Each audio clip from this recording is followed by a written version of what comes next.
Welcome back to the Simply His Coffee Shop. This is week 2, and we are talking about grief and how grief can affect people so completely differently.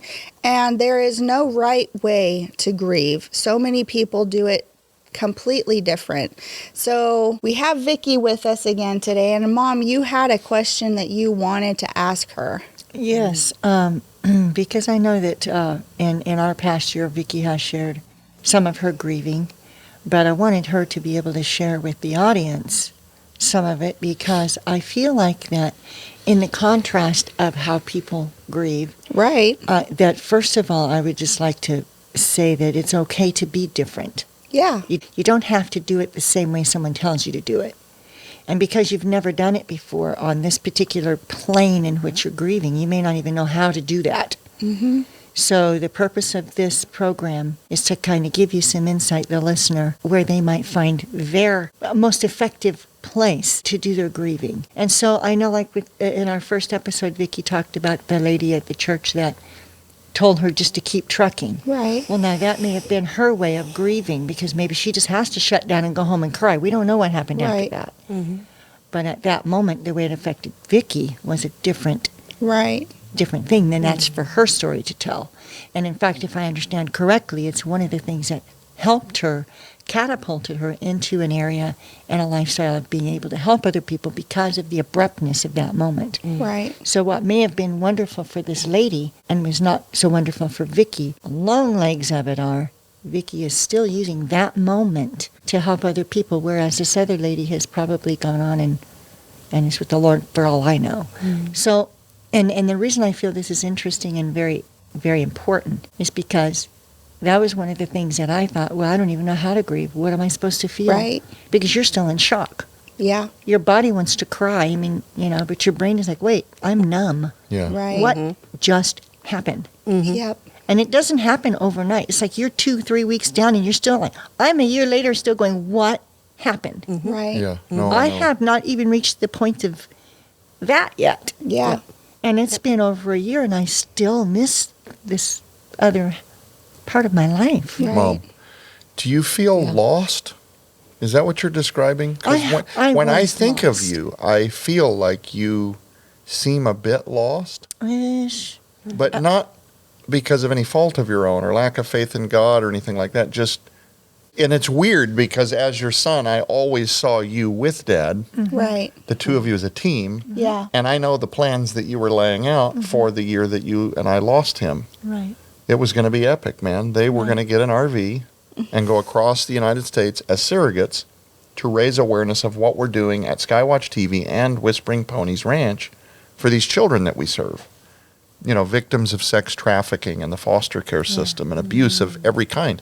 They were going to go out and travel. I mean, this was something that they were looking so forward to this moment where they could finally turn the reins over to Skywatch and get out from under the hood and go be surrogates. And so, I'm sharing very personal things, but if you don't know my mom, her entire world, Yeah. for how many decades?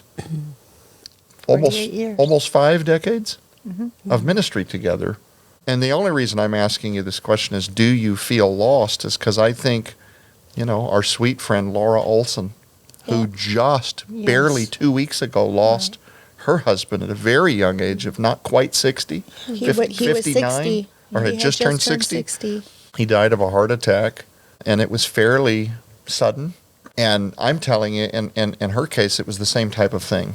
Right. These were not distant married people that just had a really long track record of being married This was not for a keep reasons on of trucking convenience. response. But Right. no, this is like her world is This Tim exactly. Olson. I think she's lost. Yeah. And it's not that you don't have faith in God or that you don't trust that he's got some reason for you to be here still. But even as your son, I've asked, what do you think God's going to do with you next? I don't know. What do you think? I don't know, but I'll share briefly something that happened to me a few days ago where someone had told me they thought that my future had been stolen. This was a comment somebody made to you? I thought about that and thought, no, I think the Lord had spoke to me and says, no, your future's not stolen. It has been altered. I have a plan for you. Right. So that was the moment that I realized that, okay, I feel lost because you're right. all of everything, raising my kids. Right. I cannot go into a grocery store. I can't go to a shoe shop, a doctor, a dentist. I can't go anywhere that I don't think of moments that we had as a family. Yeah. I was in the aisle of a grocery store because I had to take a different aisle because there was a couple of people hall dwelling, and I was in a hurry, so I went around into the baby area. And I mean, I haven't been in the baby area for a few years because I don't even have grandbabies being born right now. Probably the last time was when one of the grandkids you were with me or something. Yeah. But I saw these little booties and the little pacifiers and the little teethers, and I'm looking at all that, and all of a sudden it's like, oh my gosh. Instantly was reverted back into the moments when I was buying stuff for my own children and that my man was right there, helping me pick the one for the kid. No, you like that one. And so I would continue. But having said all of that, yes, there is a whole part of my life that is gone forever, and I will never have that back. I have not had my future stolen because I'm still breathing. I'm still here. I must have a purpose or I would not be here. So God has revealed to me recently that he has given me an alternate to what I would have imagined. And Vicki brought out in our last episode how that our concept of God's will, when it doesn't work out the way we had it planned, then that's where you get confused and you wonder. I forget exactly how you put that. But it made me realize that I was doing that same thing. That based on my concept of what I understood and had planned, like you said, we had it all laid out, all planned. Yeah, and yes, with on Tom, that note, that's all lost. It was not just daydreaming. When you know Tom, you know that when we say plans, what you really mean is it's the roadmap. Right. You know, you knew Tom, you knew The that if he GPS said was next set. spring we're going to be bing, bing, bing, Yeah. and by the fall we're going to be. Yeah. He is not a talker. He's a doer. planner. Yeah. He's a pragmatist, And a and then he doer. executes. A doer. He gets it done. Even at times when it's difficult for people around him to keep up, he's going to execute this plan. It's a giant it done. plan, lots of moving parts. You know, You follow better me for the jump on changes. Try to board. keep up, right? Yeah. You better get on board or So- you're going to be left behind. So I will just frame it this way, then I'll concede the mic again to you, Mom. But that is, there wasn't just these plans. One day, and there was an inertia. Yeah. We are getting an We had already set RV in by motion. spring of this. We're going to be, and they would have been this entire year out on the road. That was going to happen. Yes. But for whatever reason, God had other plans that I did not understand or see. So my future, the best way I can put it, has been altered Yes. to my understanding. Now, he already knew about it. This is not a surprise to God. Right. But to me, it was an alteration of what my concept of my senior life would be. So having said that, I don't really know what my future is going to be. I just know that it's there and that he's got a plan. I've not been told what my next step is yet. I could think and suspect, but then I would try to get there. So I'm trying really hard to just rest in this moment and let God lead me. Because before, it was Tom telling me. Right. Now I'm going to God. Okay, God, I don't got Tom. I got you. You're the one. You know. Yeah. And so I'm really leaning on God. Well, for differently than I context, it ever wasn't have. that Tom was telling you what you were going to No. do in ministry, He because was people the head will of my house, misunderstand and what he was you the mean. minister of the home. Right, and I followed him. You followed him because you believed in because him. I was the wife. But and if I you believed knew in him. Tom, you knew that he referred to you affectionately as the Oracle. Yes. And all of his ideas really started off with dinner with you, and you guys would dream. And he would come back, your mom and I were talking, and she thinks.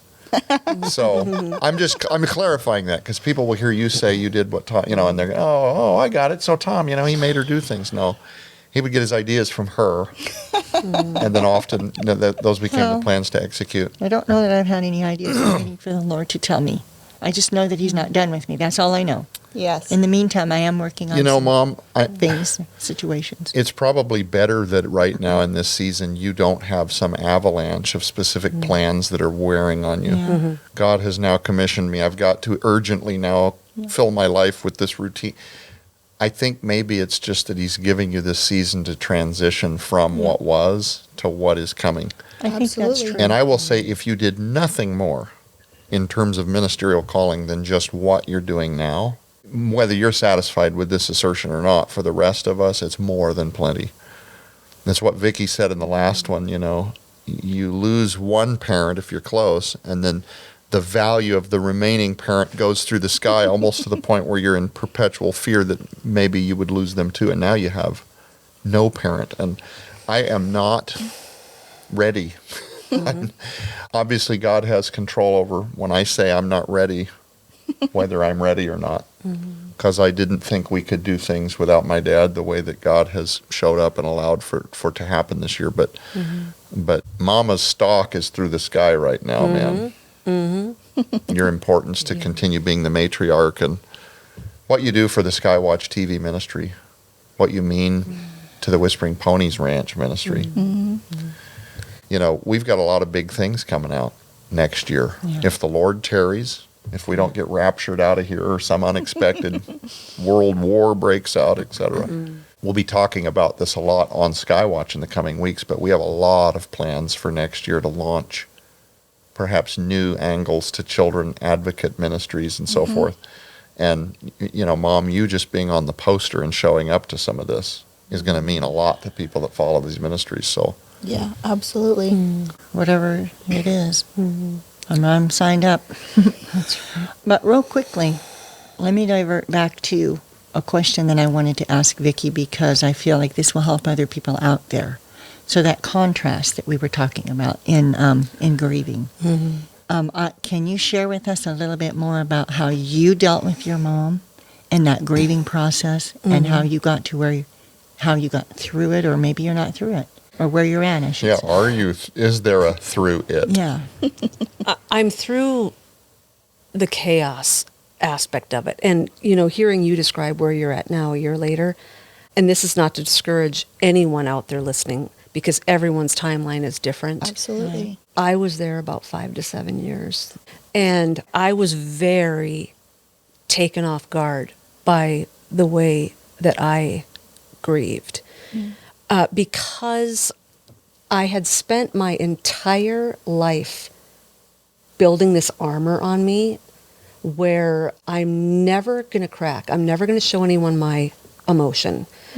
No one's ever going to know that I'm weak, you know, because like it was a coping mechanism in school. Sure. If I got teased, I was just going to look them in the eye and go, you know, and so I had trained myself to have zero emotion if someone was trying to hurt me, and so what ended up happening then, once I got through the phase in life where I had to have that coping mechanism, I realized that I had done it so long that kind of a lot of emotions had been shut off, to the point where someone would give me a birthday gift and I couldn't even go like, oh, hey, thank you. Like, it would just be, I would have to force this reaction so that they wouldn't feel, for their benefit. For their benefit, so Right. they wouldn't feel like I was Which is ungrateful. draining if you're an introvert. So I had sort of prided myself, and I use the word pride. I had prided myself that through 15 years of reconstructive surgery and being bullied at school and having all of these operations, that I never cried. That was my boasting point. But what would end up happening as life escalated and as I got older and became more aware of how serious some of this stuff was and what was happening, it became more of a battle of the will and a forcing myself not to cry by suppressing the emotions. So I guess I kind of thought naively that when my mom died, I would do as I've always done, and I would feel nothing, and it would just be this massive, hyper-philosophical, cerebral process of grief, where I would, you know, hyperanalyze things and you know, launch into extremely complex conversations with myself and prayer and write poetry and do cathartic things, but I really didn't expect any outward emotion. And I really didn't do a lot of crying. Like, my grief was extremely out of control and ugly, but it wasn't a lot of crying. And it's humbling to say this, because every massive trial that's been thrown at me that would break the average person, I've gone through it in my life. Like, yeah, is that all you got? You know, that's been my whole, and then this gets thrown at me and I was obliterated. And I just thought, oh my gosh, I did not expect this. And Talking about the grief after you lost your mom. the grief after I lost my mom. That's what obliterated you? It obliterated me. But what it did was it attacked my strongest coping mechanism. So in my case, it wasn't a lot of weeping and crying, because my emotions had never been my coping mechanism. What it attacked was my mind. My ability to think rationally, my ability to self-talk myself down off of anxiety, and we all have that brain fog, we all have that grief brain. It was just, I could not pray. Like I would say, Jesus, and I could say, help, and I could say, I don't know what to say. And I think that was my prayer life for about 5 years. Wow. And this was after Bible college and all this communication and articulation. Everything that had been my survival mechanism my entire life, which was my ability to think on the fly, my wit, my humor, and my inability to have all of this emotion, everything that was my survival toolkit was taken from me. And so I couldn't think my way out of this. I couldn't philosophize myself out of this. I couldn't talk myself out of this. And I basically feel like I was somewhat of a zombie. And this plays into what the discussion we were having prior to this question, Nita, and that is, I had all of my eggs in one basket. My mom was my whole life. I told her everything, and I told everyone else nothing. Everyone else, I could talk about the weather, tell the jokes. Menial things. Nobody's going to hear what's on my heart, what I'm dreaming about, what I'm afraid, like nothing. And so when my mom passed, I realized my entire life, my motivations, the things that bring me joy, everything was so tied into my mom. If I had an opportunity, like to go to a good school, or I got a good report card, or I got a great paying job, as I'm sitting there with this opportunity being presented to me, all I'm thinking of is, I can't wait to call my mom. Right. The whole payoff of that, the whole payoff was hearing my mom. And so what happened after my mom died is I had zero desire to experience or accomplish anything ever again, because the payoff was completely ruined. I can't call my mom. Right. And so who cares if I get it?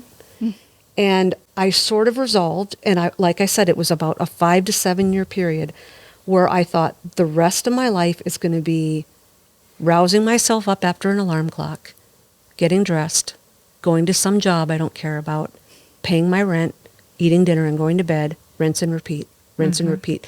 I did not think I would ever experience any sort of delight in food or fellowship or a dream or a job. And I could even think, I wanted to be a writer since I was 10 years old, and I would think, okay, what if you got a book deal? Don't care. Mom's gone. We dreamed about that together. I can't tell Mom about it. I don't care. Right. And it took me a very, very long time. The apathy was so thick. Wow. And to have to do what we should all be doing from day one, and that is, we're supposed to be going to the Lord. He's supposed to be our everything. He's the one we share it with. We're deriving our joy from Him. We're going to Him first, and learning to share my dreams and my goals and my desires and everything with the Lord instead of picking up that phone. And here's what I'll say, and I hope this gives some encouragement to you, and Donna as well. I think about Donna when I think about this. I have 11 years of road underneath me now. And the very bittersweet thing is I'm realizing now that I've come into my calling that I could not have come into if my mom was alive. But the part that kills me is my mom never knew this Vicki. She never knew this fighter. She never knew this person that could accomplish the goals. She only knew the panic attack Vicki. Mom, talk me off the ledge. That was our whole relationship. And wow. From a mom's perspective, she wouldn't say that, right? But from my perspective, it's like Mom knew the weak, insecure, broken, unhealed, scared Vicki that needed to be talked off the ledge and needed her mommy, that arrested development 5-year-old little scared Vicki. It's the only Vicki she ever knew. And she died never knowing if I would get over this hump. And so the bittersweet thing is, in some horrible sense, it took, I hate to say this because it's not human terms, I'm speaking in biblical, eternal terms. The last gift she gave me as a mother in doing what she was supposed to do as a mom, the last gift she gave me was moving on. You know, I've got so much to tell her when I get to heaven. Mom, we published your poetry book after you died. Your book got published. You got a book published. And I went on and I became a writer, all those things we dreamed about when we went to Minnesota Christian Writers Guild together every Monday night, once a month. And this happened, and, you know, Dad and I did all this stuff, and we traveled, and we ended up moving, and I got so much I want to tell her, but she's not even going to recognize the Vicki that shows up. It's a bittersweet thing, and I think that's where the verse comes into play that we don't grieve as the world grieves, and that's where it comes in. How do people who aren't saved handle this life? One of the things that genuinely gets me through is, you know, the way we get excited if we're like planning a surprise party for someone. We can't wait for that reveal. Right.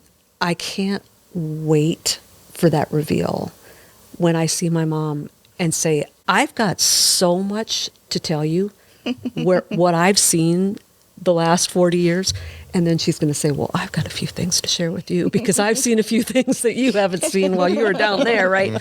So it does build an anticipation for the reunion.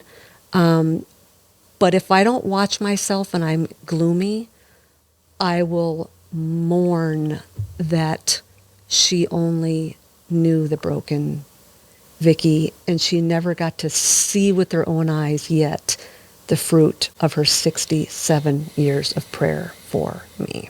I think that's a normal side effect probably for a lot of people, and especially, you know, people watching these programs that feel like they had unfinished things to share with their dad, or they went on to prevail in certain ways over addiction, or got a better paying job, or whatever it was that they don't have that spouse or whoever it was to show. My dad and I lived on terms when he was here with us that answered a lot. So I don't have the same level of like unfinishedness. My dad watched me in ministry for years. He would have said, Joe, you're ready. He took many, many years in the lead up to his passing to make sure that ministries had levers and plans and things like that. And that's all to his credit, that he foresaw the day that obviously he's finite. Right. He wanted to live for as long as he could, scrape out for this life, but he wasn't afraid to move on to the next one, and he just wanted people to be okay. Right. So he and I told each other constantly the level of love, the level of trust, the messaging, so there wasn't like this. I never had the chance to tell him. Right. I made it a regular part of our trips to Springfield where we would go sort out the problems of the world, you know, telling him that I loved him and that I would do anything to serve under him in ministry, and it was always met with, I know, you know, like he knew what I was doing, and he would always affirm things that I didn't feel I deserved, like, you know, you've got this, I trust you, you're the guy. When he was in the ICU in what would become his last few hours on earth, he was still saying, before he couldn't speak anymore, things like, with his eyes closed, you're the guy, you know. God brought you here for this time. It's not me. He would say things like, if I get out of here, you're still the guy. And I'm hearing the words, but it's not landing, you know, because there's no replacing Tom Horn. In my head, he's still like 2 feet taller than everybody else in the room just for walking in, you know. So I don't know that I've earned or through works could justify his level of trust. But I will say I identify with some of what you're saying in this way. We saw a meme a few months ago that was pretty profound, and it was basically, this is a paraphrase, you don't just lose somebody once. Right. You lose them perpetually. Right. Yeah. Because every new juncture of life brings up or resurrects this sense of, oh, I would have, they're not here to be a part of this. Yeah. Or I've gotten married. He wasn't here to see it, or she wasn't here to. Right. like you said, I published a book, or whatever. Some of what you then go on to experience, right. you lose them again and again and again. So this thing when people say, and I know that people don't mean this the way that it lands. We obviously understood this when they were doing this, but my dad had only been dead for 3 months. And people are saying stuff like, now that things are getting back to normal, how you doing? Sorry? What? What's normal? I must have missed the memo. It's normal now? When did you get the memo that things were normal for us? Like, who knew? There's never going to be what you think normal is again. Like, there isn't for us, there hasn't been like, you get over things. Like, there's only just now you have this. It's different. There's like in the finite, while we're here occupying, there's the pain of not having him every single day. That's new. That's permanent. Mm-hmm. And that's only offset by the fact that you have a spiritual belief that you're going to have this reunion that you're talking about. And some of what people missed, because we did a break a minute ago before we started program 2. Right. And I literally said out loud, I do not know how people without faith in Jesus Christ and a belief that there is something bigger than this existence, how they do it. Right. I cannot imagine if you thought that this was just all there was and then it goes black at the end. I would say, I don't know how so many people do it.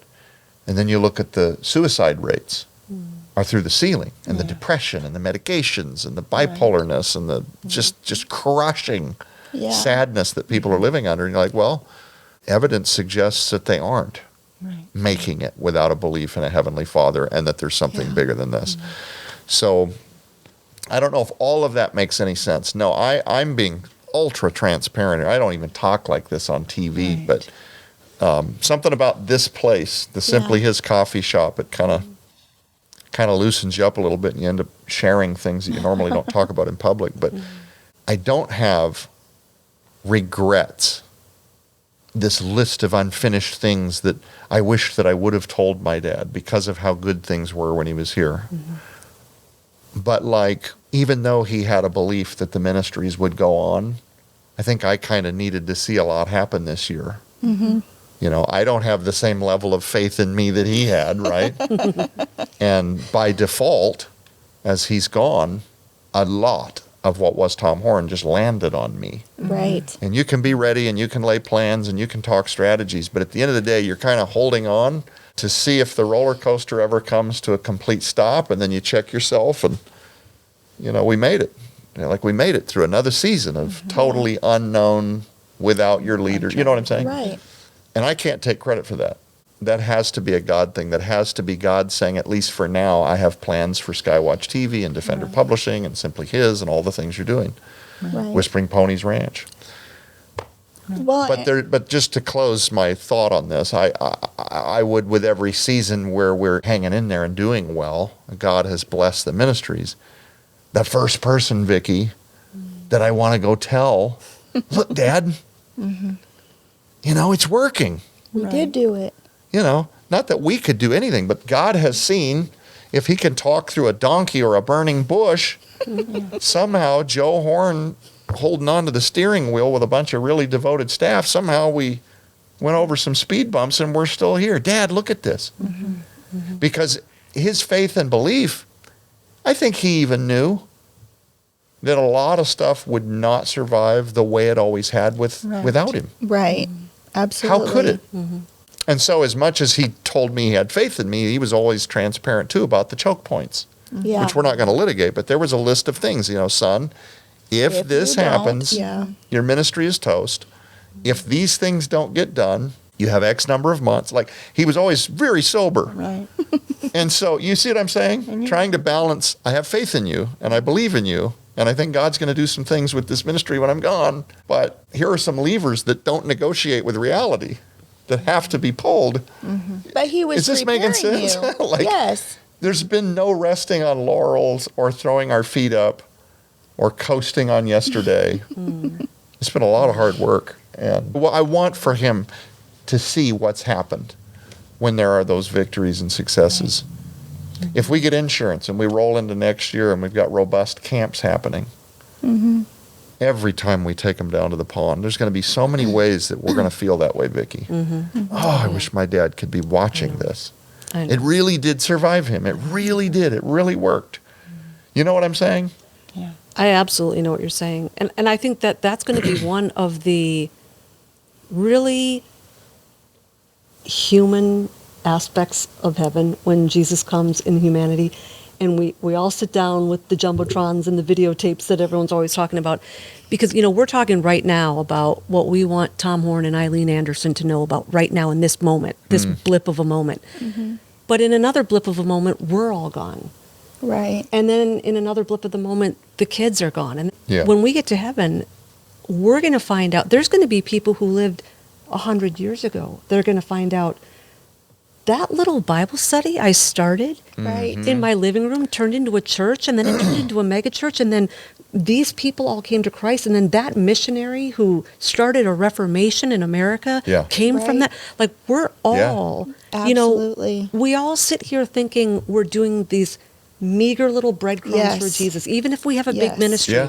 here's our Yes. meager little That's it. breadcrumbs, and That's exactly we will it. have our feeding in the 5,000 moment where Jesus is Yes. going to come to us in heaven and go, look what your meager breadcrumb did. And there's going to be this profound ripple effect Yeah. It's good that stuff. is going to just turn into praise and worship, because it's not anything we did. I think I've told you this offline, Joe. My mom, already only being gone 11 years, doesn't know the ripple effect of things that she did. She died thinking things never got accomplished. She's not going to know. Right.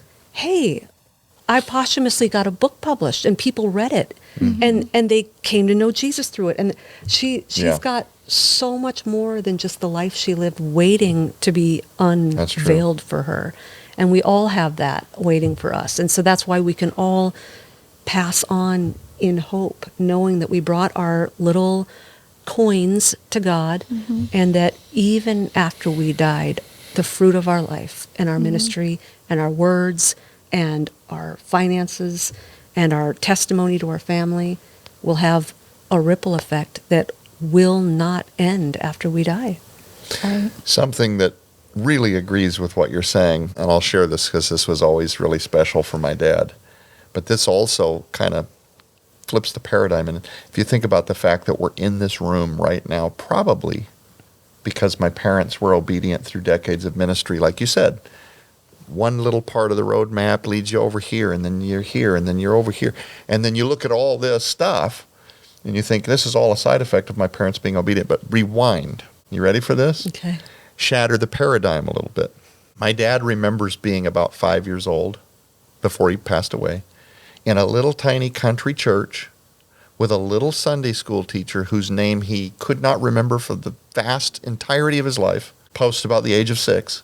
But he still remembers his parents taking him to this little country church, and she's on vinyl graph. How many of you remember a vinyl graph? Yeah, flannel. A flannel graph, Yep, yeah, yep. sorry.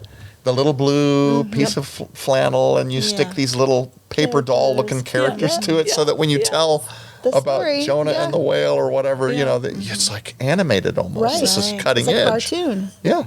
No, really? No. But he remembers this. He always said, it's like the little lady that taught me when I was a kid, those images getting into my mind. Even though his parents had belief in Christ, it was somebody outside of his parental unit reinforcing those images of who these Bible characters were, and it stuck with him his whole life. And even when he kind of stepped away from the Lord and wasn't always serving him and kind of getting into trouble and being a hooligan at times when he was young, and those memories, it was a part of his sobering experience.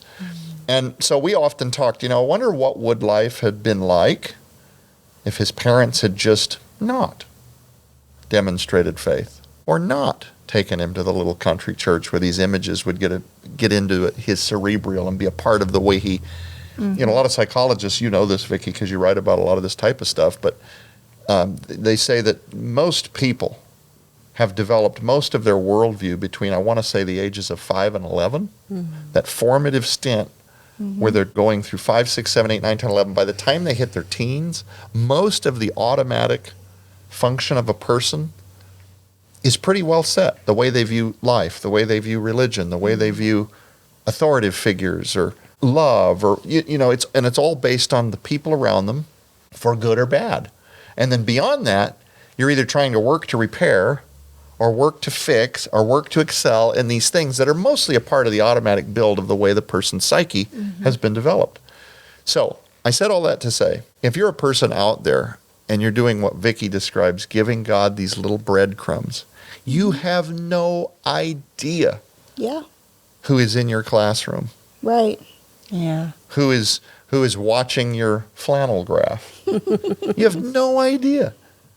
And so if you looked at, like, for example, Tom Horn's career, 40 years of being a best-selling author and having millions of books all around the world, and you think, well, that little lady gets to own a part of that. Right. And to your point, she's not going to have a clue. She's probably been dead for 50 years, right? Right. No clue. But So what if she had said no? What if she had said, no, that's not my calling to teach the Sunday school class that he was a part of. Yeah. So that's why we always even say on this show is that you matter. Your yes means everything to the Lord, and he can use that. Because if she hadn't have given God her yes, she might not have been teaching that flannel graph to your dad. So everybody, no matter what phase of life they're in, they have a place and they have a purpose, and you don't know whose lives you're touching. You don't. Just by even sitting down with somebody, say, hey, I know you're grieving. I know you've gone through something that's really rough.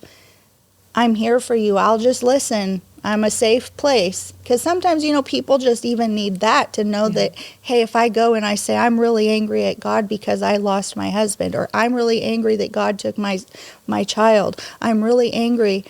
God's not surprised by your anger. He created your emotions. So he's not surprised by your emotions. And it's normal to have those reactions sometimes.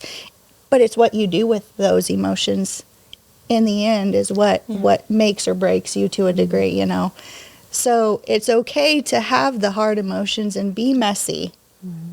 It's okay. But what you do with that, and surrounding yourself with people, and maybe you need to be that person to someone has lost somebody, say, hey, I'm a safe place. Nothing you say will I judge you for. You can talk to me, call me at 3 a.m. in the morning when you're having a night where you are just distressed. Call me, and that's going to be okay.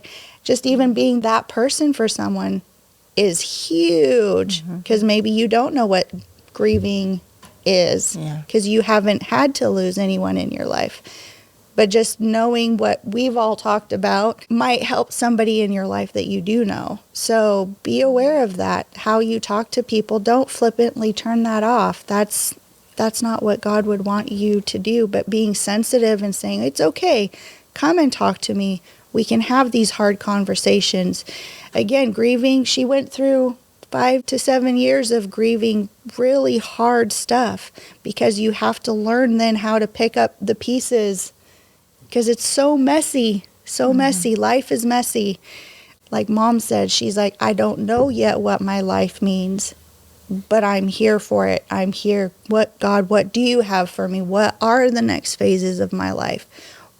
And I know Joe's even done that. He's like, okay, Lord, I don't have my dad anymore, and he was my best friend, and we had this amazing relationship, but what do I need to do moving forward? How are you going to make yourself known to me, and do I have enough faith to let you fix the broken pieces? So, Vicki, we would be remiss. You've talked a couple of times now about these books. Right. One that your mom, I think, either helped you write or she wrote it herself and wasn't here to see it published. But we're going to show you what they are really quick, and then I'm going to ask you where people can get these. So the first one is Beautifully Broken, a short collection of poems, Vicki Joy Anderson. You gave us a copy of this right after my father passed away. I love that So it's got a title. very special place in our home.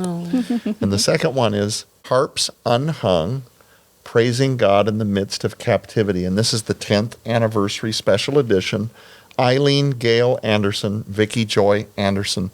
First, tell us briefly, because we're almost out of time, a little bit about these and where people can get them right now. Absolutely. Harps Unhung, though I my mom didn't come up with that title, but that was her poetry project that she was working on for a good 15 years up until the time of her death. She had a vision to rewrite all 150 of the Psalms using 150 unique styles of poetry. She died being exactly 50% through. She had written 74 and a half of them. Oh, wow. And so I completed them, and so all 150 are there, half written by Mom, half by myself. And Beautifully Broken was written in 2014. That is my version of a journal in the wake of my mom's death. That is how I grieved and how I was clinging to my faith and choosing to believe in the love and the sovereignty of God. One of the things my dad told me after my mom passed away was I would come up with all of these thoughts that had no good answers. And my dad just said, I have no idea why God does what he does, but I know his banner over you is love. Mm-hmm. And that phrase got me through probably with my life. I chose to believe through absolute chaos that no matter what things looked like, his banner over me was love. And that Beautifully Broken book is my white knuckle attempt to hold on to that. Both books are available through Amazon.com. So, Vicki, one of your favorite ones from this book here is Psalm 88. I really love Psalm 88 as long as the topic is grief, because it's the one psalm that a lot of scholars and theologians even question. Like maybe it shouldn't even be in the Bible. There's no closure. There's no joy. He just ends in despair. And if you're going through grief, Psalm 88 is an extremely valuable tool. So she would take the psalm and then kind of paraphrase it in her own poetic words. And you guys would basically read the psalms and then... And then we would pick another poetry format, and then we would fit the biblical psalm into that new construct of poetry format. I want to read this, just so people get a little taste of what's in the book. So this is Psalm 88 from the book, Harps Unhung. Never ceasing anguish, pain and sorrow languish. My soul shrieks loudly, and my whole life draws near to Sheol. The dead are my allies. My bed is made of darkness. Dread covers me like a shroud. Hovers like jealousy when lovers spar. Your wrath, it burns to char, leaving a grotesque scar behind. I can no longer find friends whose hearts once entwined as one, who once loved but now shun. They turn around and run in fear. Every day I draw near and pray that you will hear my cries, but once a sinner dies, can one departed rise to praise like in his former days? Can deaf ears hear the phrase, I save, I raise life from the grave? And can mere darkness stave what's bright, or the grip of death's smite, his will? In morning light I cry, Lord, do not let me die, do not let my soul fly away. This was a collaboration you and your mom worked on. Yep. She has no idea that the book ever got finished. It's got a beautiful cover. Beautiful cover. Ladies and gentlemen, the 10th anniversary special edition. You can find either one of these at Amazon.com. These have been really great. I think it will help a lot of people just hearing others talk about their grief and how there is no one road that you can travel down with grief. It's so completely different from anybody else. But take heart. God sees you through it. Thank you, Vicki, for joining us today. It's been really wonderful having you with us today. And we'll have to have you come back and talk about, they only come out at night some other time. But thank you so much for joining us. I hope that this has helped you maybe be more sensitive to people that are grieving, or if you are going through the grieving process, give yourself some grace. God has got you. He loves you, and He has a plan no matter what that is or what it looks like. Just keep pressing into Him, and He will show you the way. Thank you so much for joining us, and we'll see you next week in the Simply His Coffee Shop.